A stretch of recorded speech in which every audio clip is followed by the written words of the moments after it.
नमस्कार विद्यार्थी मित्रांनो, इयत्ता 12वीच्या इतिहास या विषयाचा अभ्यास आपण करतोय.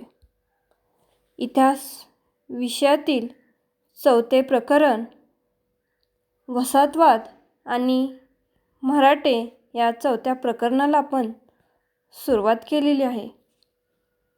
पहिल्या 2 भागामध्ये आपण मराठी सत्तेचे वसाहतवाद विरोधी धोरण कसे होते आणि आज्ञापत्र या ग्रंथामध्ये छत्रपती शिवाजी महाराजांनी युरोपीय व्यापाऱ्यांना ओळखण्यात जी काही दूरदृष्टी दाखवली होती त्या दूरदृष्टीविषयक महत्त्वाच्या ज्या काही बाबी आलेल्या आहेत या बाबी आपण पाहिलेल्या आहेत.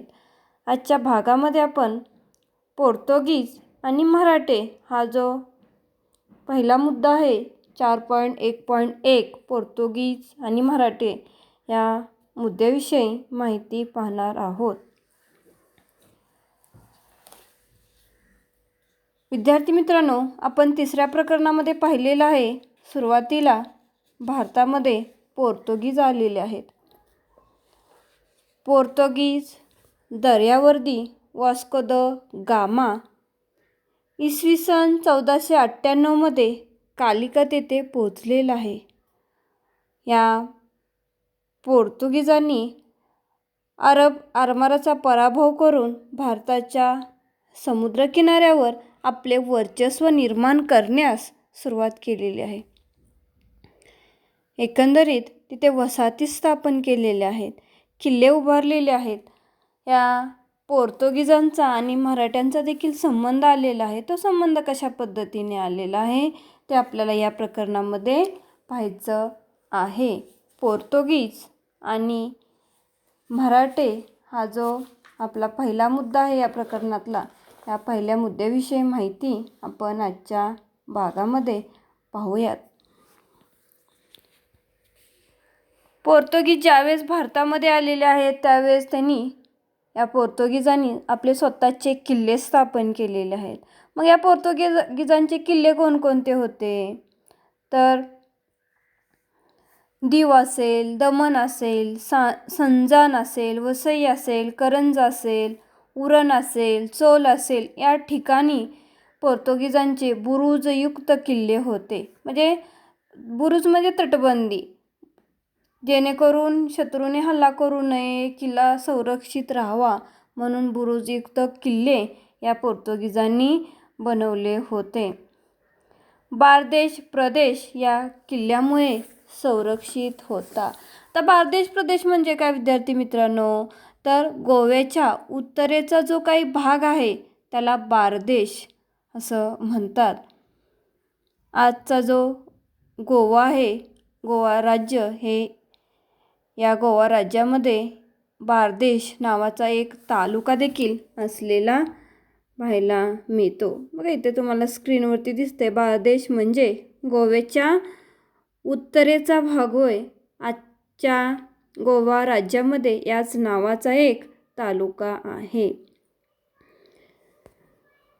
दीव, दमण, संजाण, वसई, करंजा, उरण, चोल येथे पोर्तुगीजांनी काय केलेले आहेत, बुरुजयुक्त किल्ले बांधलेले आहेत. मोठ्या प्रमाणात दारुगोळा देखील त्यांच्याकडे होता. पनवेल येथे या पोर्तुगीजांचा सगळा दारुगोळा ते जमा करून ठेवत होते. छत्रपती शिवाजी महाराजांचा या पोर्तुगीजांशी संबंध आलेला आहे, संपर्क आलेला आहे. छत्रपती शिवाजी महाराजांनी कल्याण, भिवंडी ज्यावेळेस ताब्यात घेतलेलं आहे, ही कल्याण भिवंडी ताब्यात घेतल्यामुळे त्यांचा पोर्तुगीजांशी जास्त प्रमाणात संपर्क हा आलेला आहे. छत्रपती शिवाजी महाराजांचा आरमार प्रभावी होतं. आरमार त्यांनी उभारल्यामुळे या परिसरामध्ये म्हणजेच कल्याण भिवंडी परिसरात जे काय पोर्तुगीज होते हे पोर्तुगीज सावध झालेले आहेत. त्यांना भीती वाटू लागलेली आहे की छत्रपती शिवाजी महाराजांचा आरमार देखील प्रबळ आहे, त्यांच्यापासून आपल्याला धोका होऊ शकतो. म्हणून कल्याण भिवंडी प्रदेश ज्यावेळेस छत्रपती शिवाजी महाराजांनी ताब्यात घेतलेला आहे त्यावेळेस या परिसरातील पोर्तुगीज हे सावध झालेले आहेत. पुढील काही काळामध्ये मराठ्यांनी पोर्तुगीजांना जेरीस आणलेला आहे, त्यांना हाकलून देण्याचा प्रयत्न हा केलेला आहे. या पोर्तुगीजांना मराठ्यांनी मदत देखील केलेली आहे. सुरुवातीला जे काही पोर्तुगीज होते ते मराठ्यांना तंत्रज्ञानाची मदत करत होते. जे काही गोव्याचे व्हाईसरॉय होते, गोव्याच्या व्हाईसरॉयने दडपण आणताच ही जी मदत होती तंत्रज्ञानाची मराठ्यांना केली जाणारी, ही मदत बंद करण्यात आली. जंजिऱ्याच्या सिद्धीविरोधात मराठ्यांच्या हालचाली ज्यावेळेस वाढलेल्या आहेत, त्या हालचाली वाढताच पोर्तुगीजांनी सिद्धीला मदत केलेली आहे. म्हणजे ह्या जसे मराठे पोर्तुगीजांना मदत करत होते तसेच त्याच्याही अगोदर आपल्याला म्हटलं तरी चालेल, या पोर्तुगीजांची मराठ्यांशी समोपचाराचे धोरण होतं. मराठ्यांना थोडीफार ते मदत करत होते, जेणेकरून छत्रपती शिवाजी महाराजांचं देखील आरमार प्रभावी आहे, त्याच्यापासून आपल्याला काही धोका होऊ शकतो. म्हणून हे पोर्तुगीज काय करत होते, मराठ्यांना मदत करत होते. सुरुवातीला तंत्रज्ञानाची मदत केलेली आहे, परंतु नंतर ज्यावेळेस गोव्याच्या व्हाईसरॉयने दडपण आणलेलं आहे पोर्तुगीजांवरती, त्यावेळेस मात्र पोर्तुगीजांनी ही मराठ्यांना मदत करण्याचं बंद केलेलं आहे. जंजिऱ्याच्या सिद्धीविरोधात ज्यावेळेस हालचाली वाढलेल्या आहेत, त्या हालचाली वाढताच पोर्तुगीजांनी सिद्धीला मदत ही केलेली आहे. पोर्तुगीज आणि मराठे यांच्यामधले जे काही राजकीय धोरण होते परस्पर संबंधाविषयीचे, हे धोरण लवचिक असलेलं पाहायला मिळतं. तुम्हाला पोर्तुगीज आणि मराठे यांचे परस्पर संबंधीचे राजकीय धोरण स्पष्ट करा. सविस्तर उत्तरे द्यासाठी तुम्हाला याच्यावरती प्रश्न विचारला जाऊ शकतो. म्हणजे कशा पद्धतीचं होतं या पोर्तुगीज आणि मराठ्यामधले राजकीय धोरण, परस्पर संबंध कसे होते, ते आपल्याला या प्रश्नामध्ये लिहायचं आहे. तर विद्यार्थी मित्रांनो, पोर्तुगीज आणि मराठे यांच्यामधील म्हणजे परस्पर संबंधाचे धोरण कसे होते, तर ते लवचिक धोरण असलेले पाहायला मिळते. मग हे लवचिक धोरण कशा पद्धतीने होते, एकमेकांना राजकीय मदत ते कशा पद्धतीने करत होते, राजकीय धोरण कसं होतं, ते आपल्याला पाहायचं आहे. 1665मध्ये मराठ्यांचे जे काय आरमार होते, ते आरमार कर्नाटकच्या किनाऱ्याच्या प्रदेशातून ज्यावेळेस जात होते, ते जात असताना पोर्तुगीजांनी मराठ्यांची 13 जहाजे पळवून नेलेली आहेत. बघा, ज्यावेळेस मराठ्यांचा आरमार कर्नाटकच्या समुद्रकिनाऱ्याच्या प्रदेशातून जात होते, त्यावेळेस पोर्तुगीजांनी काय केलेलं आहे, तर ते मराठ्यांची 13 जहाजे पळवून नेलेली आहेत. पुढे त्यांनी ती मराठ्यांच्या धाकामुळे सोडून दिलेली आहे. त्यांना माहीत होतं की मराठ्यांचा आरमार देखील प्रभावी आहे, ते आपल्यावरती हल्ले करू शकतात, त्यामुळे नंतर मराठ्यांच्या धाकामुळे त्यांनी ते सोडून दिलेलं आहे. ही झाली 1665ची घटना. नंतर 1666मध्ये मराठ्यांनी काय केलेलं आहे, आदिलशाहीच्या ताब्यात असलेल्या फोड्याच्या किल्ल्याला वेढा दिलेला आहे. हा वेढा दिला असता पोर्तुगीजांनी तेथील किल्लेदाराला दारुगोळा पुरवलेला आहे. म्हणजे थोडंसं मराठीच्या विरोधात जाऊन भूमिका इथं त्यांनी स्वीकारलेली आहे. ज्यावेळेस आदिलशाहीच्या ताब्यात असलेला हा जो फोडा किल्ला आहे, या किल्ल्याला मराठ्यांनी वेढा दिलेला आहे, त्यावेळेस तेथील जो काही किल्लेदार होता, त्या किल्लेदाराला काय केलेलं आहे, पोर्तुगीजांनी दारुगोळा पुरवलेला आहे, जेणेकरून मराठ्यांचा पराभव होईल, हा हेतू पोर्तुगीजांचा त्यामागे असू शकतो. नंतर सुरतची स्वारीच्या प्रसंगी काय झालेलं आहे, छत्रपती शिवाजी महाराज पोर्तुगीज प्रदेशातूनच सुखरूप स्वराज्यामध्ये आलेले आहे. म्हणजे साहजिकच पोर्तुगीजांनी काय केलेलं आहे, त्यांना स्वराज्यात येण्यास अप्रत्यक्षपणे का होईना मदत केलेली आहे. त्यांना अजिबात पकडून ठेवलेलं नाही किंवा शत्रूला सांगितलेलं नाही. ज्यावेळेस सुरतवरती स्वारी केलेली आहे, त्यावेळी छत्रपती शिवाजी महाराज या पोर्तुगीज प्रदेशातूनच अगदी सुखरूप आपल्या स्वराज्यामध्ये, स्वराज्य म्हणजे स्वतःचं राज्य, स्वतःच्या किल्ल्यावरती, स्वतःच्या प्रदेशामध्ये ते येऊन पोचलेले आहेत. मिर्झा राजे जयसिंग याने ज्यावेळेस आक्रमण केलेलं आहे, याच्या आक्रमणाच्या वेळी पोर्तुगीजांनी मराठ्यांना सहानुभूती दाखवलेली आहे, मराठ्यांना मदत केलेली आहे. मिर्झा राजे जयसिंग याचं आक्रमण ज्यावेळेस झालेलं आहे त्यावेळेस साहजिकच पोर्तुगीजांनी केलेली ही जर मदत आपण पाहिली, किंवा सुतेच्या प्रसंगी छत्रपती शिवाजी महाराज या पोर्तुगीज प्रदेशातूनच सुखरूप स्वराज्यात आले हे जर आपण पाहिलं तर साहजिकच कुठंतरी हे जे पोर्तुगीज आणि मराठ्यांचं धोरण होतं ते अगदी लवचिक होतं, म्हणजे अगदी ताठर भूमिका नव्हती. बऱ्याच वेळेला ते मदत करत होते. जरी काही कारवाया विरोधात केल्या असल्या तरी साहजिकच थोडीफार मदत देखील पोर्तुगीजांची मराठ्यांना होत होती. त्यामुळे हे जे काही धोरण होते हे धोरण लवचिक असलेलं पाहायला मिळते.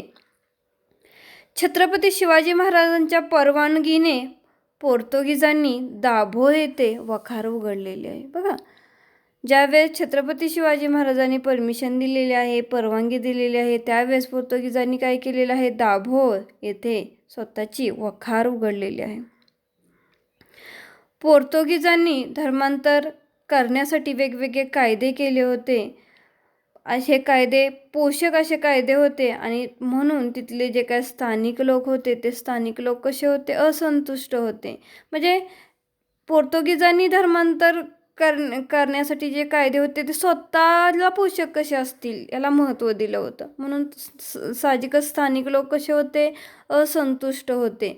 म्हणजे पोर्तुगीजांच्या या निर्णयावरती, किंवा हा जो पोर्तुगीजांचा निर्णय आहे तो या स्थानिक लोकांना मान्य नव्हता. यामुळे काय झालेलं आहे, इसवी सन 1667 शिवरायांनी बारदेशावर स्वारी केलेली आहे. बारदेश म्हणजे काय, वरती आपण पाहिले गोव्याच्या उत्तरेचा जो काही भाग आहे त्या भागाला बारदेश प्रदेश असं म्हणतात. मग साहजिकच पोर्तुगीजांनी धर्मांतराचे पोषक असे कायदे केले होते, स्वतःचा फायदा त्यामध्ये पाहिला होता. त्यामुळे छत्रपती शिवाजी महाराजांनी सर्वसामान्य जनतेच्या कल्याणासाठी काय केलेलं आहे, बारदेशवरती स्वारी केलेली आहे. तेव्हा तेथील जे काही रहिवासी होते या रहिवाशांनी साहजिकच छत्रपती शिवाजी महाराजांचे स्वागत केलेलं आहे. त्यांना पोर्तुगीजांचं जे काही धर्मांतराचे कायदे आहेत ते मान्य नव्हते. त्यामुळे त्यांनी काय केलेलं आहे, शिवाजी महाराजांचं स्वागत केलेलं आहे. 1669 मराठ्यांनी सिद्धीच्या ताब्यात असलेल्या दंडा राजापुरी या परिसराला वेढा घातलेला आहे. तेव्हा पोर्तुगीजांनी सिद्धीस धान्य व दारुगोळा देखील पुरवलेला आहे. बघा, 1669 मराठ्यांनी सिद्धीच्या ताब्यात असलेल्या दंडा राजापुरी या परिसराला वेढा घातला. तेव्हा पोर्तुगीजांनी काय केलेलं आहे, सिद्धीस धान्य आणि दारुगोळा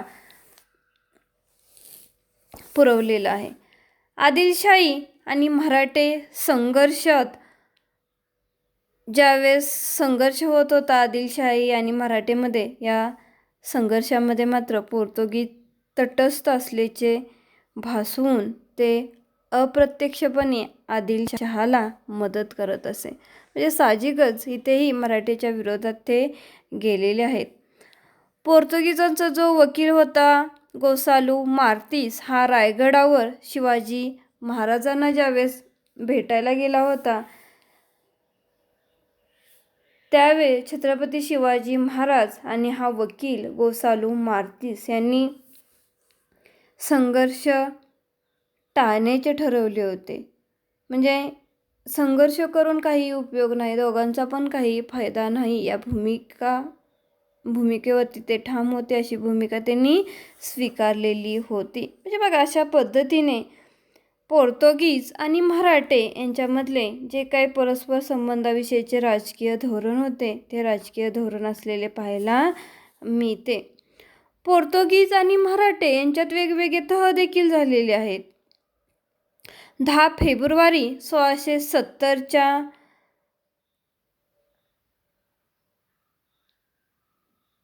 पोर्तुगीज आणि मराठे यांच्यामध्ये झालेल्या तहांमुळे काही अटी देखील मान्य करण्यात आल्या होत्या. 16 फेब्रुवारी 1770 जो काही पोर्तुगीज आणि मराठे यांच्यातला तह आहे त्या तहामध्ये कोणकोणत्या अटी मान्य करण्यात आल्या होत्या, तर त्यातील पहिली अट आहे, विद्यार्थी मित्रांनी, विद्यार्थी मित्रांनो, उभयतांनी परस्परांची जहाजे जर लुटली असल्यास त्याबद्दल योग्य ती नुकसान भरपाई देण्याचं त्यांनी ठरवलेलं आहे. म्हणजे समजा उभयतांनी एकमेकांची जहाजे लुटलीच तर नुकसान भरपाई देखील द्यावी लागणार आहे. दुसरी या तहातील अट आहे, मुघलांना जहाजाच्या संदर्भात देण्यात येणाऱ्या सवलती मराठ्यांनाही मिळाव्यात. म्हणजे पोर्तुगीज मुघलांना जहाजाच्या संदर्भात वेगवेगळ्या सवलती देतात, ते या सवलती मराठ्यांना देखील मिळाल्या पाहिजेत, अशी ही दुसरी अट होती. तिसरी अट आहे, एकमेकांच्या हद्दीत किल्ले बांधू नयेत. म्हणजे साहजिकच एकमेकांच्या प्रदेशामध्ये आलं तर त्यातून वैमनस्य वाढेल, युद्ध होऊ शकतं, लढाई होऊ शकते. त्यामुळे एकमेकांच्या हद्दीत किल्ले बांधू नयेत असं या 10 फेब्रुवारी 1670च्या पोर्तुगीज आणि मराठे यांच्यातल्या तहातील ही अट तिसरी असलेली पाहायला मिळते. नंतरची चौथी अट आहे, सिद्धीला स्वराज्याविरोधात मदत करू नये. म्हणजे सिद्धी ज्यावेळेस स्वराज्याविरोधात आक्रमण करेल, लढाई करेल, त्यावेळेस मात्र पोर्तुगीजांनी त्याला मदत करू नये असं ठरलेलं आहे. आणि पाचवी अट आहे, रामनगरच्या सरहद्दीत किल्ले अजिबात बांधू नयेत. रामनगरची जी काय सरहद्द आहे, या सरहद्दीमध्ये अजिबात किल्ले बांधू नयेत असं देखील त्या तहामध्ये ठरलेलं आहे. जवाहर तालुका, ठाणे जिल्हा येथेही किल्ले बांधू नयेत. म्हणजे हीच रामनगरची सरहद्द आहे. जवाहर तालुका आणि ठाणे जिल्हा इथेही किल्ले बांधू नयेत असं त्या पोर्तुगीज आणि मराठे यांच्या तहामध्ये ठरलेला आहे. हा जो तह होता तो 10 फेब्रुवारी 1670च्या साली झालेला आहे. बघा, आतापर्यंत आपण पोर्तुगीजांचे वेगवेगळे किल्ले पाहिले. छत्रपती शिवाजी महाराज आणि पोर्तुगीजाचा संपर्क किंवा संबंध कशासाठी आलेला आहे हे पाहिलेलं आहे. पोर्तुगीजांची मराठ्यांना सुरुवातीला मदत होती, त्याच्यावरती आपण दृष्टिक्षेप टाकलेला आहे. आणि नंतर आपण परस्पर संबंध विषयीचे राजकीय धोरण देखील पाहिलेलं आहे. म्हणजे अशा पद्धतीचं राजकीय धोरण पोर्तुगीजांचं असलेलं पाहायला मिळते. हे राजकीय धोरण लवचिक आहे. पोर्तुगीजांनी काही वेळेस मदत केलेली आहे, काही वेळेस विरोधी भूमिका स्वीकारलेली आहे, काही वेळेस ते तटस्थ राहिलेले आहेत. म्हणजे अशा पद्धतीने पोर्तुगीज आणि मराठे यांचे राजकीय धोरण कसे होते, लवचिक होते. पोर्तुगीज आणि मराठे यांच्यामध्ये झालेला तह देखील आपण आता पाहिलेला आहे. नंतरचा जो काही भाग आहे या भागावरती आपण दृष्टिक्षेप टाकणार आहोत. त्या भागामध्ये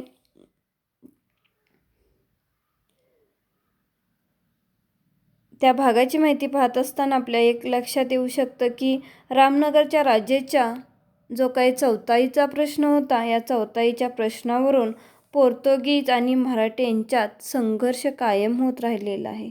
हा संघर्ष मिटावा म्हणून छत्रपती शिवाजी महाराजांनी पितांबर शेणवी, जिवाजी शेणवी या वकिलांची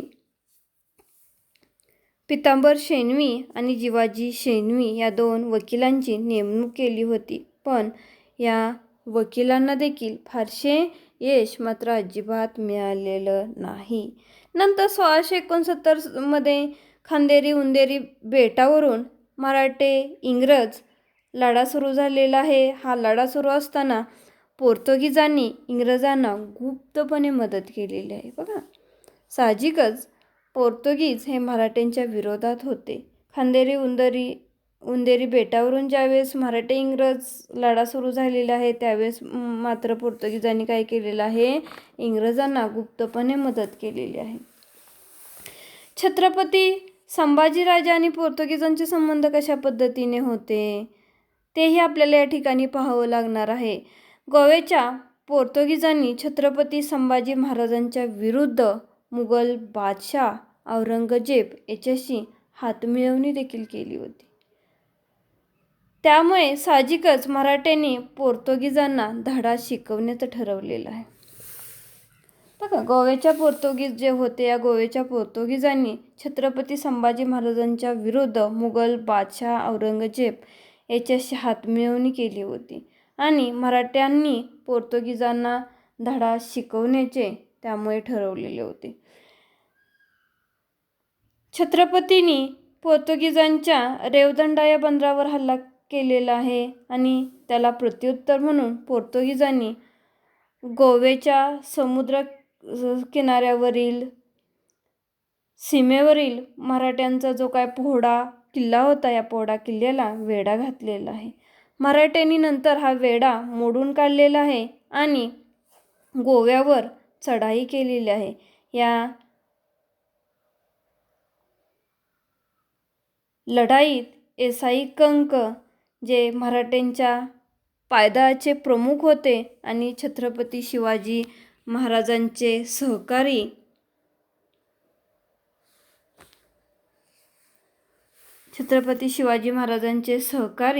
यांनी काय केलेलं आहे, मोठ्या प्रमाणात पराक्रमाची शर्त केलेली आहे.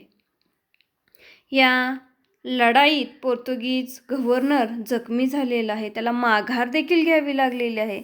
छत्रपती संभाजी महाराजांनी त्याचा पाठलाग देखील केला. पोर्तुगीज मोठ्या संकटात त्यावेळी सापडले होते. त्याचवेळी मुघलांनी दक्षिण कोकणवर आक्रमण केल्याची बातमी ज्यावेळी संभाजी महाराजांना मिळाली, त्यामुळे हाताशी आलेला गोव्याचा विजय सोडून मुघलांचा प्रतिकार करण्यासाठी छत्रपती संभाजी महाराजांना परतावे लागलेलं आहे. साहजिकच बघा, अशा पद्धतीने छत्रपती संभाजी महाराज आणि पोर्तुगीज यामधले संबंध देखील असलेले पाहायला मिळते. त्यानंतर आपण छत्रपती शाहू महाराज व पोर्तुगीजमध्ये कशा पद्धतीचे संबंध होते त्याच्याविषयी माहिती या ठिकाणी आपण पाहूया. छत्रपती शाहू महाराजांच्या काळात देखील मराठी आणि पोर्तुगीज यांचा संघर्ष सुरू झालेला आहे. पुन्हा एकदा या संघर्षास सुरुवात झालेली आहे. मुघलांचा जो काही दक्षिणेतील प्रमुख प्रतिनिधी होता हुसेन अली सय्यद याच्याशी जो काही करार झाला होता, या कराराने मराठ्यांनी कल्याण भिवंडीचा ताबा घेतला होता. मराठ्यांनी पोर्तुगीजांकडे चौथाईची मागणी केली होती, परंतु विद्यार्थी मित्रांनो, वसईच्या गव्हर्नरने ही जी मागणी केली होती, ही मागणी फेटाळली. मराठ्यांच्या हल्ल्याला तोंड देण्यासाठी पोर्तुगीजांनी वसई, अशरी, तारापूर, केळवे, माहीम, दवण आणि रेवदंडा येथे लष्करी चौक्या उभारल्या होत्या. या पोर्तुगीजांनी स्थानिक प्रजेवर अत्याचार करण्याचे प्रमाण मोठ्या प्रमाणात वाढवले होते. थोरले बाजीराव पेशवे यांचे धाकटे बंधू चिमाजीआप्पा यांच्याकडे पोर्तुगीज विरोधी मोहिमेची सूत्रे देण्यात आली होती. चिमाजीआप्पांनी पहिल्याच धडाक्यात ठाण्याचा किल्ला घेतला. मार्च 1737 मध्ये मराठ्यांनी साष्टी हे बेट जिंकून घेतले. दुसऱ्या आघाडीवर म्हणजे दुसऱ्या बाजूला शंकराजीपंत फडके यांनी वसई बेटावर प्रवेश केला. छोटी छोटी ठाणी त्यांनी जिंकून घेतली. तरी जोपर्यंत वसईचा किल्ला जात नाही तोपर्यंत आजूबाजूच्या प्रदेशावर कायमस्वरूपी मालकी प्रस्थापित करणे अवघड होते. मराठ्यांनी पराक्रमाची शर्त केली, परंतु मराठ्यांकडे प्रभावी आरमार नव्हते. यामुळे वेढा 2 वर्ष चालला. अखेर मराठ्यांनी पोर्तुगीजास नमवले. म्हणजे अशा पद्धतीने बघा विद्यार्थी मित्रांनो, छत्रपती शाहू महाराजांच्या काळात देखील त्यांचा पोर्तुगीजाशी संबंध आलेला आहे. त्यांनी देखील पोर्तुगीजांना धडा शिकवलेला आहे. पोर्तुगीज आणि मराठे यामधील जो काही परस्पर संबंध होता तो परस्पर संबंध कशा पद्धतीचा होता. मराठ्यांनी पोर्तुगीजांना वेगवेगळ्या वेळी वेगवेगळे धडे कशा पद्धतीने शिकवले होते तेही आपण या आजच्या भागामध्ये पाहिलेलं आहे. बघा, पोर्तुगीज आणि मराठे हा जो मुद्दा आपण पाहत आहे, हा मुद्दा पाहत असताना आपण पोर्तुगीजांचे जे काय वेगवेगळ्या भागामध्ये बुरुजयुक्त किल्ले होते ते किल्ले आपण पाहिलेलं आहे. पनवेल येथे त्यांचा दारुगोळा होता,